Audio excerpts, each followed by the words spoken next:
자, 안녕하십니까. 자, 이번 시간 134페이지 제4장의 적중계산 문제 들어갑시다. 자, 1번에 육묘의 효과라고 볼 수 없는 것은, 육묘다라고 하는 것은 묘를 가꾸는 겁니다. 그래서 바로 직파를 한다라고 하는 것은 씨를 바로 뿌리는 건데, 그렇지 않고 묘를 가꾸어서 어느 정도 키운 다음에 이것을 이식하는 이런 방법이 바로 육묘를 기루어서 파종을 직파하는 것보다는 육묘를 기루어서 이렇게 하는 것인데, 자, 이런 경우에 효과는 뭐냐라고 한다면 일반적으로 이럴 경우에 수확을 앞당길 수 있는 이런 효과가 있습니다. 그리고 수확량이 증대되는 이런 효과가 있고요. 또 종자가 전략이 되겠죠, 그죠? 종자 전략에 대해서 토지 이용도를 높일 수가 있다, 이렇게 이제 볼 수가 있죠. 그래서 1번의 정답은 3번이 거기에 해당되지 않으니까 3번이 정답이다, 이렇게 볼 수가 있죠.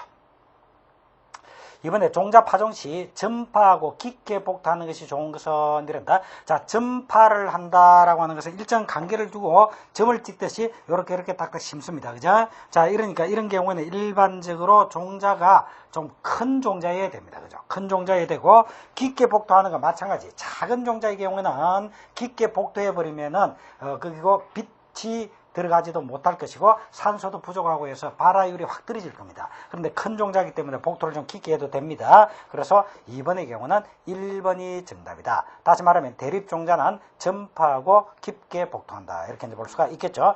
자, 그러면 3번에 일반적으로 복토해주는 기준은 보통 종자 두께 약 2 내지 3배입니다. 그래서 보통의 경우에 종자 두께 2 내지 3배 정도 복토해준다, 이렇게 보시면 되겠고요. 자, 그러면 5번 문제 들어가 봅시다. 묘를 갱하는 방법으로 잘못된 것은 했는데, 갱하라고 하는 것은, 자, 온상에서 자란 묘는 그만큼 좀 연약합니다. 연약하기 때문에 이것을 이제 정식으로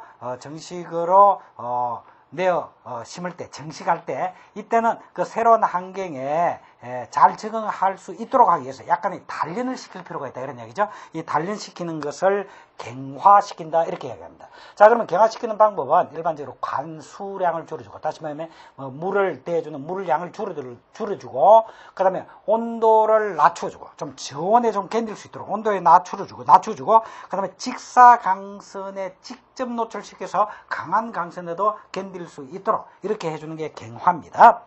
그래서 2번에 온도를 낮춘다, 3번에 직사광선을 조인다, 4번에 관수량을 줄인다. 이거 맞는 말인데 1번하고는 관계가 없습니다. 그래서 1번이 정답입니다.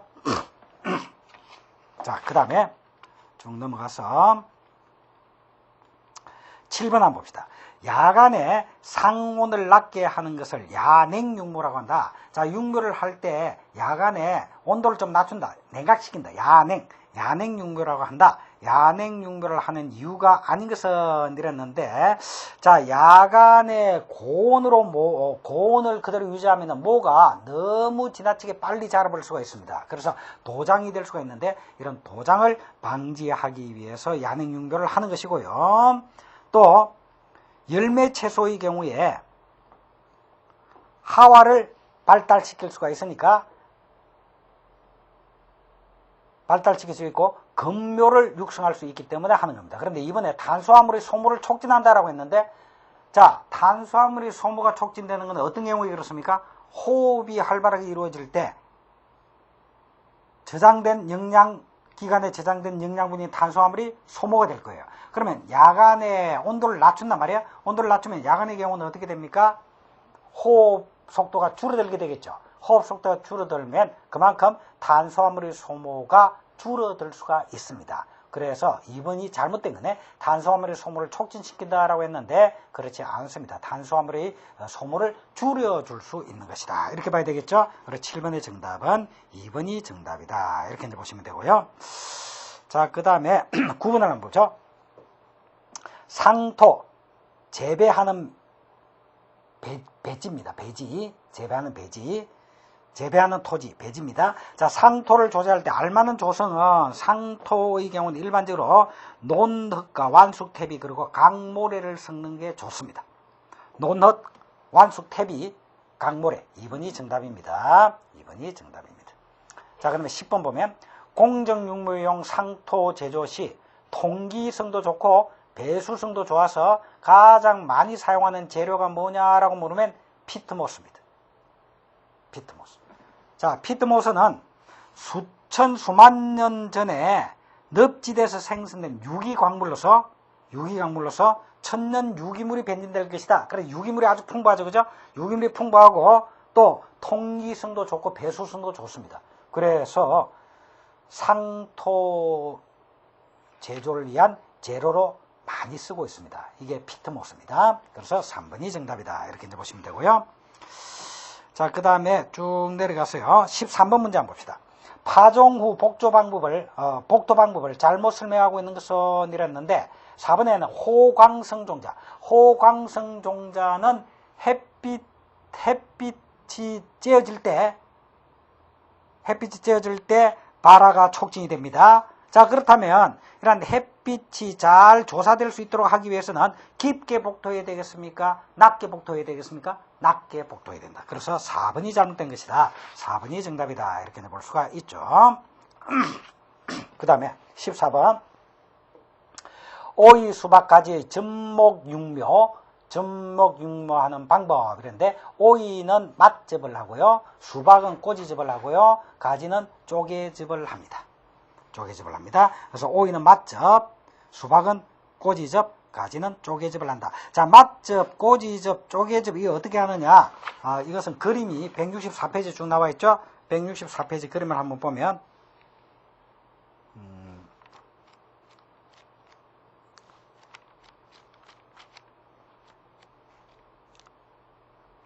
자, 164페이지면은 뒤쪽인가요?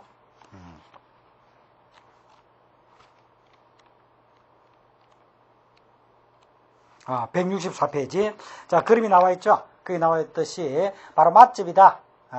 맨 위에 하나, 둘, 셋, 네 번째 그림 나와 있죠? 그래서 맛접. 이런 맛접의 형태로 해주는 것이 오이입니다. 오이.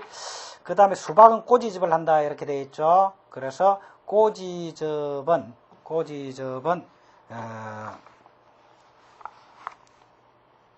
여기 꼬지접의 그림은 안 나와 있는데, 그 앞에 보면 163페이지에 보면은 접순을 꽂아주죠. 그죠? 접순을 꽂아주는 이게 꼬지접입니다.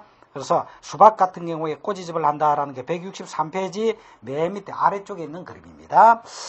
그 다음에 가지는 쪼개접을 한다. 쪼개접은 164페이지 그림이 있죠. 그죠? 가운데를 딱 쪼개서 끼어 있는 겁니다. 자, 이와 같이 오이는 맛접을 하고 수박은 꼬지접을 하고 가지는 쪼개접을 한다. 그래서 3번이 정답입니다. 그 다음에 18번 문제 한번 보죠. 18문제. 이 시기 가장 어려운 종류는 이랬는데 참외 같은 경우 또는 수박 같은 경우 수박이다, 참외다, 목화다 이런 것들은 이식을 하다가 잘못해 뿌리가 절단되었다라고 하면은 뿌리가 절단되면 생육에 굉장히 큰 타격을 입습니다. 그래서 참외, 수박, 목화 이런 것들은 이식을 하기가 쉽지 않다.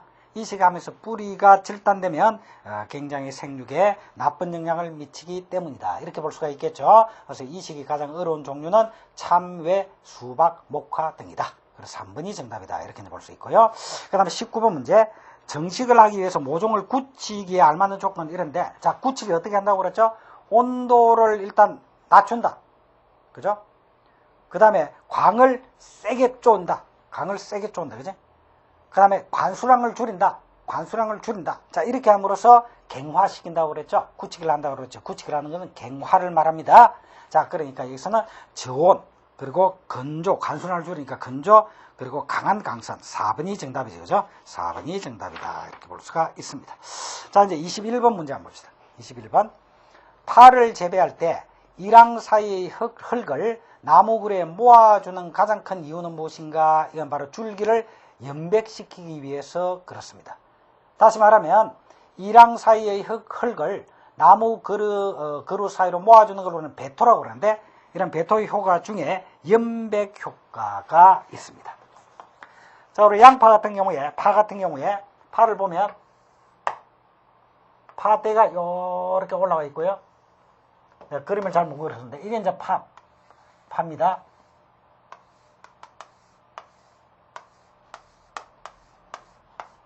자, 파대가 요렇게 올라있는 요 부분이 하얀색으로 주로 되어 있죠. 그죠? 이게 바로 흰 부분으로 되어 있는 이것이 바로 연백 부분입니다. 하얀 부분. 그리고 대파의 경우에는 이 하얀 부분을 우리가 주로 식용하죠. 그죠? 대파의 경우는 이 하얀 부분, 연백 부분이 주로 식용이 됩니다. 자, 복토를 해주는 효과 중에 복토를 해줌으로써 줄기의 연백을 훨씬 촉진시켜주는, 줄기 연백을 촉진시켜주는 그러한 효과가 있기 때문에 그렇다. 그래서 21번에 파를 재배할 때 일항 사이의 흙을 나무 그루에 모아준다. 다시 말하면 복토를 해준다. 가장 큰 이유는 뭐냐? 줄기를 연백시키기 위하여. 1번이 정답이다. 이런 얘기죠. 1번이 정답이다. 자, 22번 한번 봅시다. 연작의 피해가 비교적 적은 채소나인데 연작의 피해를 우리는 뭐라고 그랬죠? 이걸 기지라고 그랬습니다. 기지. 그지? 자, 그래서 연작을 하는 것이 피해가 크면 클수록 연작을 피해야 되겠죠. 그러면 가장 연작의 피해가 큰 것은 뭐냐라고 물으면 10년 동안 휴작을 할 필요가 있다. 한 번 경작하고 나서 10년 동안 휴작을 하고 10년 뒤에 또 그때 경작을 한다. 이거는 연작의 피해가 아주 크다는 이야기지. 기지가 아주 크다는 거지. 그게 해당되는 게 뭐냐? 아마, 인삼 이런 겁니다. 인삼. 아마, 인삼. 이건 연작의 피해가 아주 크다 이런 얘기죠. 그러면 연작의 피해가 아주 작다. 어떤 게 있느냐? 딸기, 양파, 고구마 같은 겁니다. 그래서 밑에 해설에 연작의 해가 적은 것, 옥수수, 딸기, 양파, 호박, 고구마 되어 있는데 그 중에 딸기, 양파, 고구마. 이건 기억하십시오. 딸기, 양파, 고구마. 딸기, 양파, 고구마는 연작의 피해가 아주 적기 때문에 매년 심은데 또 심어도 된다 이 말이지. 딸기, 양파, 고구마.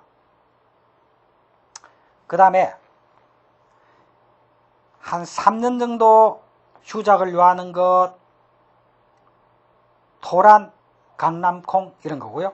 5년 정도 휴작을 요하는 것, 고추, 토마토, 완두, 수박, 사탕무 이런 거다. 대충 기억하시기 바랍니다. 자, 그러면 22번에 연작의 피해가 가장 적은 것은 이 중에 어느 거냐라고 했는데 고구마는, 딸기, 양파, 고구마는 연작의 피해가 거의 없다라고 했죠. 연작의 피해가 거의 없다. 그래서 2번이 정답입니다. 다음에 23번. 다음 중 연작의 해가 가장 큰 채소는 이랬는데 이 중에 무, 배추, 파, 수박 중에서는 수박이 가장 크다. 그러니까 수박 같은 경우는 5년 정도 휴작을 해야 된다 이런 얘기지. 그지? 5년 정도 휴작을 해야 된다. 자, 그래서 그 밑에 보니까 5년 정도 휴작을 요하는 작물 고추, 토마토, 완두, 수박 이 정도는 기억하십시오. 그래서 고추, 토마토, 완두, 수박. 고추, 토마토, 완두, 수박은 5년 정도 휴작을 요한다. 이런 얘기지.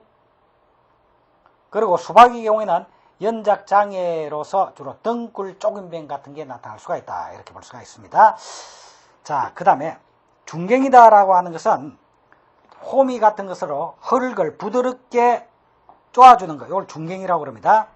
이 중갱을 통해서 발화를 촉진하고요. 토양의 공기 유통을, 통기를 조장해주고, 그죠? 그 다음에 토양 수분의 증발을 경감시켜주고, 비료의 효과를 증진시켜주고, 곁들여서 잡초 제거까지 할 수 있는 이런 효과가 있는 거죠. 이 중갱의 효과입니다. 그래서 24번에 중갱의 효과, 지금 말씀드린 것에 해당되지 않는 것 하면 4번이 정답이죠. 뱅해충의 방제, 이거하고는 관계없다. 그래서 4번이 정답이다. 다음 25번. 윤작의 원리에 알맞지 않는 것은, 윤작이라는 건 돌려짓기를 말하죠. 그죠? 돌려짓기. 자, 윤작의 원리는 일반적으로 토지 이용도를 높이기 위해서 여름 작물과 겨울 작물이 결합되도록 윤작을 합니다. 보통 우리 삼포식 농업이다라고 한다면, 윤작에서 삼포식 농작이다라고 하는 것은 그 포장에 3분의 1은 여름 작물 심고, 또 3분의 1은 겨울 작물을 심고, 그죠? 그 다음에 3분의 1은 좀 쉬게 만든다 이 말이죠. 휴안을 하고. 이게 삼포식입니다. 삼포식. 그런데 여기서 조금 계량을 해서 개량된 산포식이다라고 하면 3분의 1은 여름작물, 3분의 1은 겨울작물, 3분의 1은 휴환을 하는데 휴환하는 대신에 콩과작물을 심는다.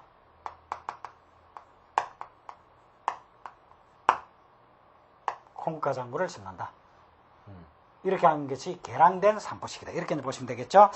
자, 그래서 윤작의 원리에 알맞지 않는 것은 냈는데 윤작하는 주작물은 지역의 사정에 따라 다양하게 변할 수가 있고요.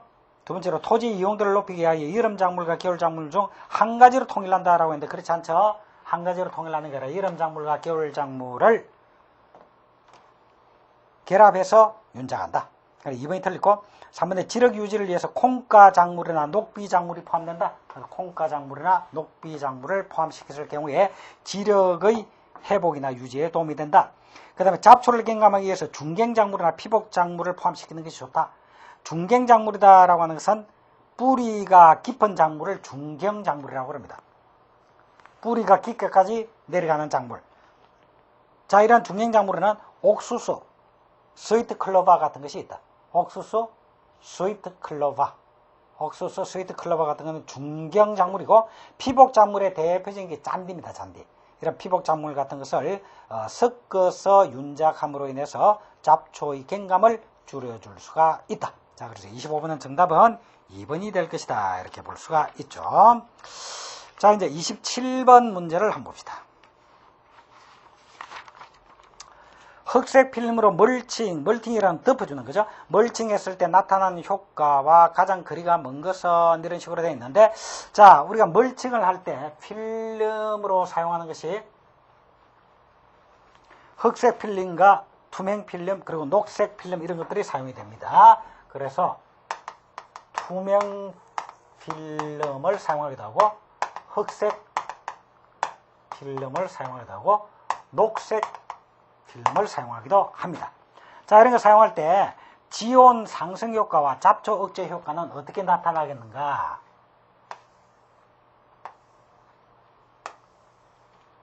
이런 필름을 사용해서 멀칭을 한다 이 말이에요. 자, 멀칭을 함으로써 지온을 상승시켜주는 효과, 그 다음에 잡초를 제거해주는 효과, 잡초 억제 효과. 자, 이런 것들이 우리는 지온을 상승시키고자 하고 잡초를 억제시키고자 하는 이런 것들이 바로 멀칭의 효과입니다. 그렇죠?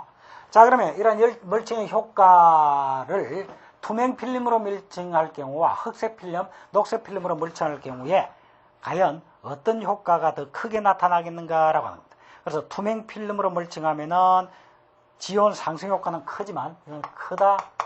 그러나 이건 작다. 반대로 흑색 필름으로 멀칭할 경우에는 잡초 억제 효과는 크지만 지온 상승 효과는 작다. 녹색 필름으로 멀칭을 하면 둘 다 크다. 이렇게 볼 수가 있죠. 둘 다 크다. 자, 그래서 이제 27번 문제는 흑색 필름으로 멀칭했을 때 나타나는 효과와 가장 거리가 먼 것은 이랬네. 자, 흑색 필름 이랬네. 흑색 필름은 지온 상승 효과는 작습니다. 그래서 땅의 온도를 높여준다라고 했는데 1번이 틀렸죠. 잡초 억제 효과는 아주 큽니다. 그리고 멀칭은 이외에도 수분의 증발을 막아주고요. 토양 침식을 막아주는 효과가 당연히 있죠. 그래서 수분의 증발을 막아주고 토양 침식을 막아주고 그리고 흑색 필름의 경우에는 잡초 억제 효과는 아주 큰데 지온 상승 효과는 작다. 그래서 1번이 정답이다. 자, 그 다음에 29번 멀칭 재배에 이용하면 편리한 비료는 뭐냐라고 했는데 멀칭 재배를 할 때 비료의 효과가 장기적으로 지속되는 지효성 비료를 사용하는 것이 좋습니다. 그죠? 그래서 지효성 비료는 장기간에 걸쳐서 그 효과가 나타나는 것으로서 대표적인 게 퇴비입니다. 퇴비. 그래서 멀칭 재배에 있어서는 지효성 비료를 사용하는 것이 효과적이다. 그리고 이런 지효성 비료의 가장 대표적인 게 퇴비다. 퇴비다. 자, 그 다음에 30번 관비라고 하는 것은 시비를 겸한 관수, 관비.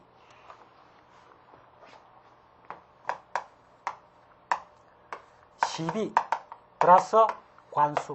관수다라고 하는 물을 대주는 거고, 시비는 비료를 주는 겁니다. 그래서 아예 그 물의 용액 속에 비료 성분을 같이 넣어서 물을 주는 이러한 것들이 관비다 이런 이야기고, 이러한 관비는 주로 시설 재배에서 많이 행해지고 있습니다. 그다음 31번 탄산시비 효과를 바르게 설명한 것은 했는데, 자, 탄산시비다라고 하는 것은 주로 연면시비를 하면서 시설 재배를 할 때 일반적으로 그 시설 안에는 탄소 동화작용이 일어남에 따라서 탄산가스가 작물의 기공을 통해서, 잎의 기공을 통해서 흡수가 많이 되어버리기 때문에 탄산가스의 농도가 일반적으로 낮습니다. 그래서 더 이상 광합성 활동이 많이 억제되는 그런 경우가 있단 말이야. 자, 여기에 대비해서 탄산가스를 시비할 필요가 있습니다. 그래서 주로 옆면에 살포를 하게 되는데, 이 옆면 시비 형태로서 많이 이루어지죠. 이와 같이 탄산가스를 공급함으로써 광합성을 촉진하기 위해서 탄산 시비를 주로 하게 될 것이다. 그래서 31번은 2번이 정답이다. 그 다음에 32번 보니까 모종을 정식한 후 멀칭하고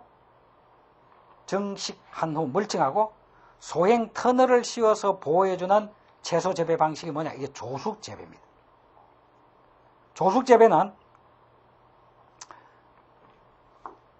넛서리의 위험이 지난 다음에, 설이 내릴 때 다 지나고 난 다음에 정식을 해서 재배하는 방식으로서 소행 터널을 씌워서 보호하고, 고추는 보통 플라스틱 필름으로 멀칭해 주기도 합니다.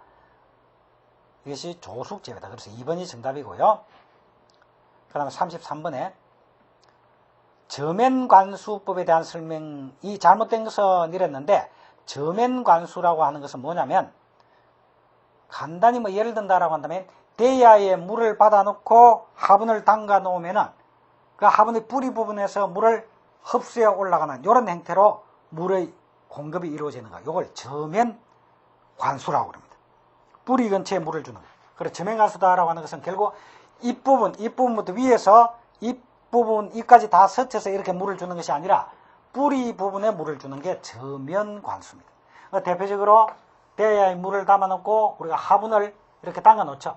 그러면 화분에 여기 구멍이 있죠. 자, 일로 뿌리가 이렇게 나와 있으니까 뿌리 부분에서 물을 바로 흡수하는 이런 게 저면관수입니다. 자, 그러면 저면관수법에 대한 설명으로 잘못된 것은 했는데, 일단 이러한 저면관수는 미세종자나 그리고 양액 재배를 할 때, 분화 재배를 할 때 주로 많이 이용을 합니다. 그래서 미세종자의 경우,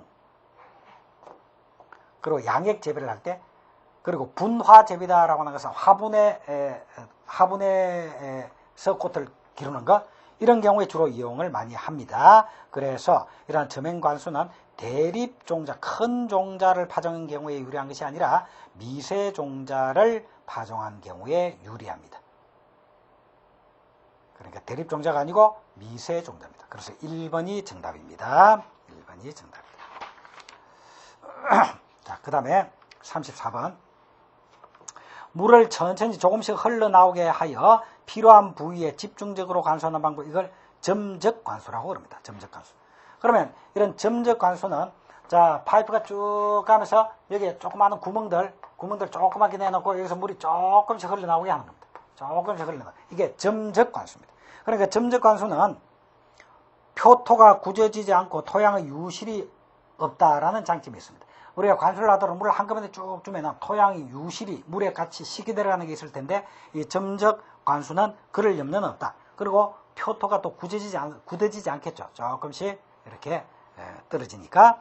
그리고 유수량이 적어 높은 수압을 요구할 필요도 없고요. 넓은 면적이 균일하게 관수할 수 있고요. 물이 방울방울 흘러나와서 천천히 뿌리를 적시는 수분 전량형 관수 방법이다. 이렇게 볼 수 있습니다. 자, 그래서 34번에 물을 천천히 조금씩 흘러나오게 하여 필요한 부위에 집중적으로 관수하는 방법은 뭐냐라고 물었으니까 점적관수. 3번이 정답이다. 자, 그럼 36번 한번 봅시다. 비료의 분류 중 주 성분에 따른 분류가 잘못된 것 했는데, 요소 비료, 유한, 석회질소 이런 것들은 전부 질소질 비료죠. 과석이나 용성인비 이런 것들은 인산질 비료고요. 염화칼륨, 항산칼륨, 초산칼륨, 칼륨이니까 칼륨질 비료입니다. 근데 퇴비다, 두엄이다 이게 유기질 비료입니다. 퇴비,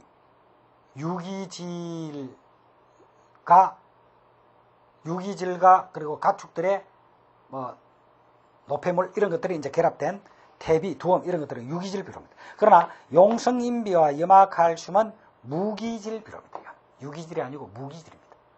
그래서 4번이 정답입니다. 그 다음 37번 속거성 비료에 속하지 않는 건 있는데 퇴비, 이건 아까 전에 이야기를 했죠. 퇴비는 대표적인 지효성 비료라고 그랬죠.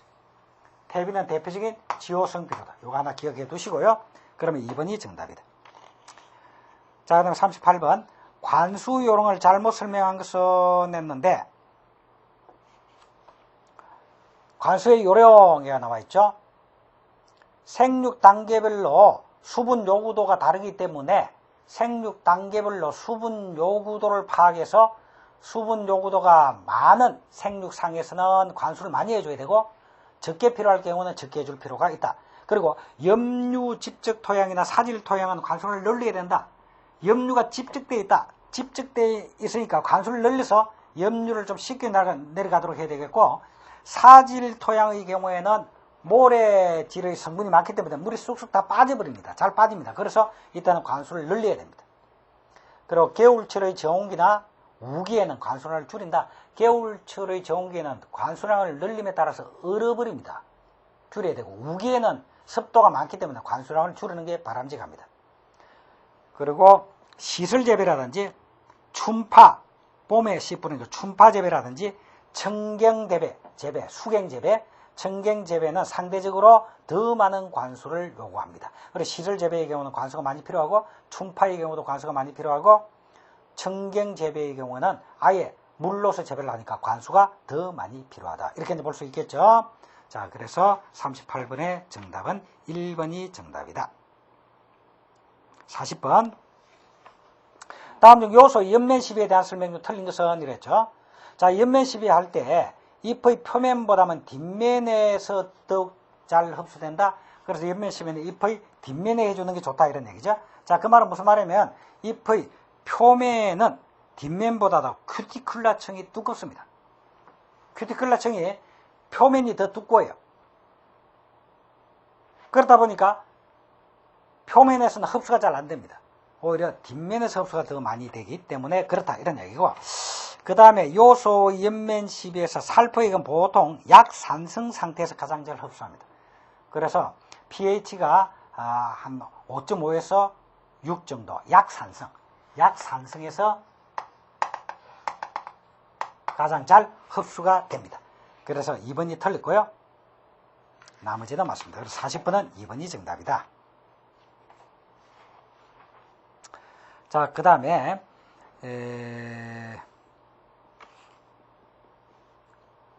42번 묘목이 처리와 손질해 가는 것이다. 가장 옳지 않은 것은 했는데, 묘목을 처리할 때 굵은 뿌리는 양분을 저장하고 있는 저장기관일 경우가 많습니다. 그래서 뿌리에 양분을 저장하는 근체류라든지 이런 경우는 뿌리가 굵습니다. 그래서 굵은 뿌리는 양분이 저장기관이고, 그 다음에 잔뿌리는 양분과 수분을 흡수하는 기관입니다. 흡수. 그래서 우리가 묘목을 처리한다라고 하더라도 이런 굵은 뿌리나 잔뿌리에 손상이 가지 않도록 하는 게 중요합니다. 그렇죠? 자, 그래서 4번이 잘못된 말이니까 4번이 정답입니다. 자, 그 다음에 43번 1년생 가지에서 결실을 하는 가수 이랬는데, 자, 이건 147페이지에 나와 있는 주요 가수별 결과 습성, 이걸 여러분들이 기억을 하셔야 되겠는데, 좋은 과실을 생산하기 위해서는 가지를 자르고 고르는 것이 필요한데 어떤 가지를 잘라줄 것인가, 이거는 결과 습성에 따라서 과실이 맺히지 않는 가지를 잘라줘야 될 것이다. 자, 그러면 결과 습성은 식물에 따라 다른데 1년생 가지의 결과가 되면, 결과다라고 하면 열매가 맺어진다. 1년생 가지의 열매가 맺어지는 것은 포도감감귤입니다. 포도감감귤은 1년생 가지의 열매가 맺어집니다.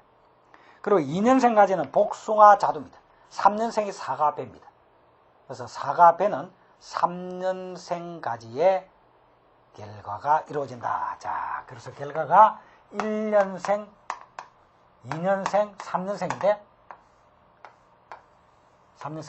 3년생이 사과배다. 우리가 가장 일반적으로 접하는 사과배는 3년생 가지다. 그리고 1년생 가지는 포도, 감귤, 감이다. 포도, 감귤, 감. 그래서 감은 1년생이고 1년생 가지고 사과배는 3년생 가지다. 자, 그러면 1년생 가지에 결실하는 과실은 포도, 감귤, 감이죠. 그죠? 4번이 정답이다. 그래서 43번에 정답은 3번이고 44번에 3년생 가지 사과배. 그러니까 4번이 정답입니다. 4번이 정답이다.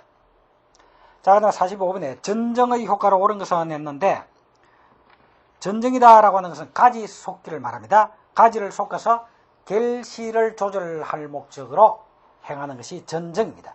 그래서 전정은 결실량의 조절이 가능해진다. 1번이 정답이죠. 그죠? 가지를 솎음으로써 결실량을 조절하는 그러한 기능이 있는 것이 전정이다. 그래서 45번은 1번이 정답이다. 이렇게 볼 수가 있습니다.